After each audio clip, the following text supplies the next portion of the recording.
মসজিদের মুসল্লি জাবের রাদিয়াল্লাহু তাআলা আনহু বলেন, রাসূল সাল্লাল্লাহু আলাইহি ওয়াসাল্লাম বলেছেন, কুল্লু মুসকিরিন খামরুন, প্রত্যেক যেটা নেশাদার দ্রব্য সেটাই মদ।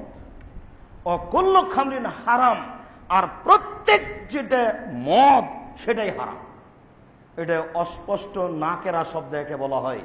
তার মানে যেখানে যেটা যেই বস্তু হোক না কেন, লোহা যদি এমন বস্তু হয় যে খেলে বিবেক হারাবে, সেটাও মদ।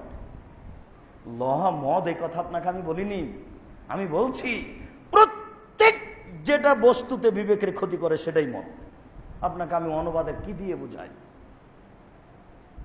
আর যেটাই বিবেকের ক্ষতি করে সেটাই হারাম। পরের বাক্যে বুঝেন। আব্দুল্লাহ ইবনে উমর রাদিয়াল্লাহু তাআলা আনহু বলেন, রাসূল সাল্লাল্লাহু আলাইহি সাল্লাম বলেছেন, মাসকারা কাসিরুহু ফাকালিলুহু হারাম, যেই জিনিস বেশি খেলে বিবেকের ক্ষতি হয় তার কম হারাম। হুজুরের লজ্জা হয় না? হুজুর জর্দা খায়, আবার বলে মাকরু। হুজুর ইমামতি করে, হুজুর ধর্মকে নিজের সম্পত্তি পেয়েছে। হুজুর জর্দা খায়, হুজুর বলে মাকরু। মাকরু মানে খারাপ। হুজুর খারাপ খায়, ইমামতিও করে। 250 জর্দা হুজুরকে খেতে বলেন তো একসাথে। আল্লাহ রাসূল তার পরিমাণ দেননি, তিনি বলেছেন প্রত্যেক যে বস্তু বেশি খেলে বিবেকের ক্ষতি হয় তার কম হারাম। 1 কেজি খান, তিনি জর্দা খান আর আপনি গুলমুখে দেন, আর আপনি তাহাজ্জুদ পড়েন। ধর্ম কাকে দেখাচ্ছেন? ধর্ম রূপক হুজুরের সামনে পেশ করিয়েন, আমাদের সামনে নয়। সম্মানিত মসজিদের মুসল্লি, আব্দুল্লাহ ইবনে আমর রাদিয়াল্লাহু তাআলা আনহু বলেন, রাসূল সাল্লাল্লাহু আলাইহি সাল্লাম বলেছেন, ইন্না লিল্লাহি আহাদান মান ইয়াশরিবুল খামরা, নিশ্চয় আল্লাহ তাআলার একটা ওয়াদা রয়েছে মদ পানকারীর জন্য। নিশ্চয় আল্লাহ তাআলার একটা ওয়াদা রয়েছে নেশাদার দ্রব্য পানকারীর জন্য। আইসকিয়াহু মিন তিনাতিল খাবাল, ওকে আল্লাহ তিনাতুল খাবাল খাওয়াবেন। মদ খেয়েছে তো তিনাতুল খাবাল খাওয়াবেন। সাহাবীগণ বললেন, ওমা তিনাতুল খাবাল, তিনাতুল খাবাল কি জিনিস? এটা যে বুঝতে পারলাম না। তখন আল্লাহ রাসূল বললেন, ও সারাতু আহলিন নারে, জাহান্নামীর গায়ে যখন আগুন লেগে যাবে, আগুন লেগে গেলে যে ছোট ছোট করে তার গাও থেকে এই গরুর গোশতগুলো ঝরে পড়বে। ও পলিথিন কাগজে আগুন লাগলে টপ টপ টপ টপ করে নিচে পড়ে।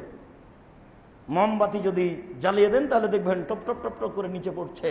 মানুষের গায়ে যখন আগুন লেগে যাবে তখন তার শরীর থেকে টপ টপ টপ টপ করে যেই পদার্থ পড়বে, ওটা ফেরেশতারা ধরে রেখেছেন আবার খাওয়ানোর জন্য।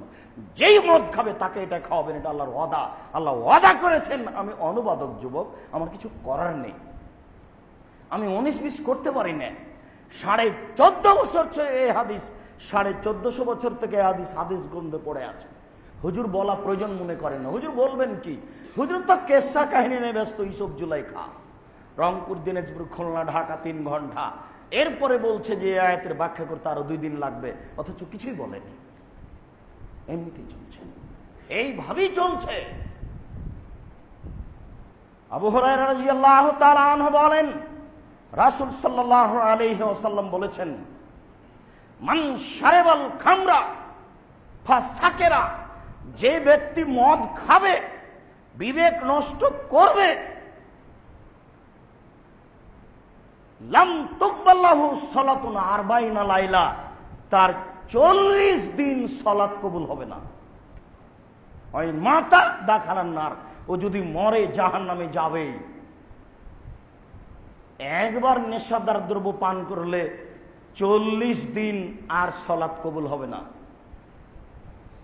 আবু দারদা রাদিয়াল্লাহু তাআলা আনহু বলেন, রাসূল সাল্লাল্লাহু আলাইহি ওয়াসাল্লাম বলেছেন, মান শারাবাল খামরা লা ইয়ারজাল্লাহু আনহু 40 লাইলা, কেউ যদি একবার নেশাদার দ্রব্য পান করে 40 দিন আল্লাহ তার উপরে আর খুশি হবেন না।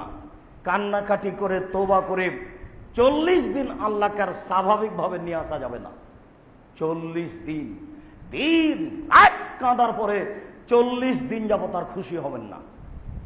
এমন কোন পাপ করলে এরকম অসন্তুষ্ট হবেন, এরকম কথা আল্লাহ রাসূল বলেননি। অনেক পাপ আছে, জেনা আছে, চুরি আছে, ডাকাতি আছে, শিরক আছে, বিদাত আছে, এরকম পাপ করলে 40 দিন তাকে খুশি করা যাবে না, এরকম কথা আল্লাহ রাসূল বলেন।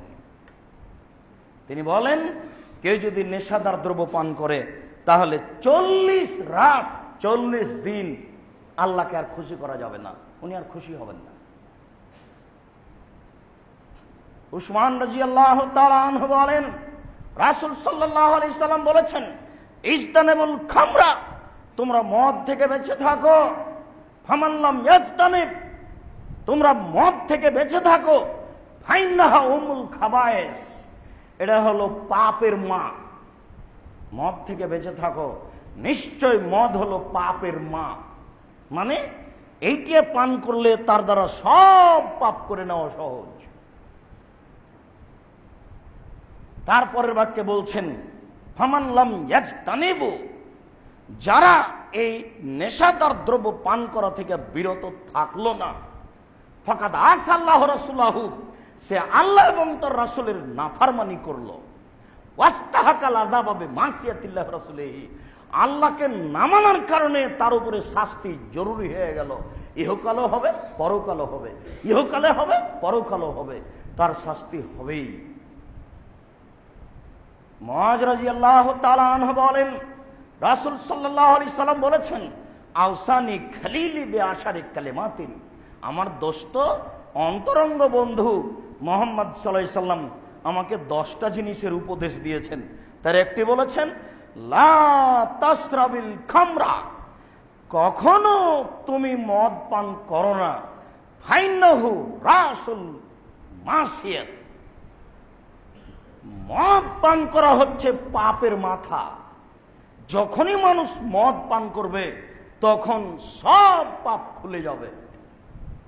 আবু দারদা রাদিয়াল্লাহু তাআলা আনহু বলেন রাসূল সাল্লাল্লাহু আলাইহি ওয়াসাল্লাম বলেছেন, লা তাশরাবিল খামরা, মদ পান করো না।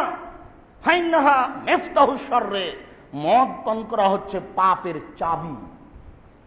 তাহলে 3টি বর্ণনা হলো একই ধরনের 19-20। একবার বলেছেন মদ পান করা হচ্ছে পাপের চাবি, চাবি দিয়ে তালা খুলে, যখনই মদ খেলো তখন সব পাপের পথ খুলে গেল। একবার তিনি বললেন মদ খাওয়া হচ্ছে পাপের মা, যখনই মানুষ মদ খাবে তখন সব পাপ তার জন্য সহজ হয়ে যাবে। একবার তিনি বলেছেন মদ পান করা পাপের মাথা, যখনই মানুষ মদ খাবে তখন মূল জিনিস খেয়ে ফেললো, এবার সব সহজ। আবু হুরায়রা রাদিয়াল্লাহু তাআলা আনহু বলেন রাসূল সাল্লাল্লাহু আলাইহি সাল্লাম বলেছেন, মুদমিনুল খামরে কাআবেদে ওয়াসানিন, নিয়মিত মদ খাওয়া আর মূর্তি পূজা করা পাপ দুটাই সমান। সরস্বতী, ভগবতী, কালী, দুর্গা তৈরি করে তার সামনে কলা দিয়েছে, জিলাপি দিয়েছে, ওর কাছে এই পাপ যেমন আপনার মদ পান করা তেমন, দুটাই সমান। তিনি বলছেন মুদমিনুল খামরে, নিয়মিত নেশাদার দ্রব্য পান করা হচ্ছে কাআবেদে ওয়াসানিন, মূর্তি পূজার মতো। মূর্তি পূজা যেমন পাপ, মদ পান করাও তেমন পাপ।